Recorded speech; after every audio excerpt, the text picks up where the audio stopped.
2050, une histoire du futur, Thomas Harding. Bref message du chercheur. Honnêtement, je ne savais pas quoi en faire. Je me trouvais aux archives de Berlin, situées dans une ancienne usine d'armement au nord de la ville. C'est un grand bâtiment de briques rouges avec de hauts plafonds et des planchers cirés. 7 boîtes en carton étaient empilées sur la table devant moi. J'avais déjà examiné le contenu de 3 d'entre elles et parcouru avec intérêt l'histoire d'une famille juive qui vivait à Berlin dans les années 1930. C'était particulièrement intéressant car l'une d'entre elles était remplie de lettres de la Gestapo. C'est en ouvrant la 4e boîte que je les ai trouvées. 9 petits carnets empilés et remplis de notes manuscrites.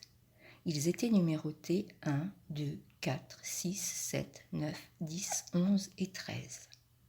L'écriture était élégante et étonnamment, car je me trouvais en Allemagne, ils étaient rédigés en anglais.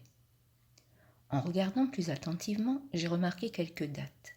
Sur la première page d'un des carnets était inscrit 2031.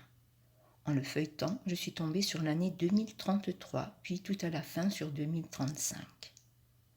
Intriguée, j'ai jeté un coup d'œil aux autres carnets. Les dates s'étalaient de 2020 au début d'entre eux, à 2050 à la fin d'un autre. Ensuite, lorsque je tournais quelques pages, un document est tombé. Il s'agissait d'une carte postale envoyée par une personne qui avait dû fuir Venise après la dramatique montée des océans qui avait englouti la ville. Elle était datée de 2031. Mais comment était-ce possible? C'était dans plus de 10 ans. Ayant pratiquement passé des années à parcourir le monde pour compulser des témoignages historiques dans des pièces dépourvues de fenêtres,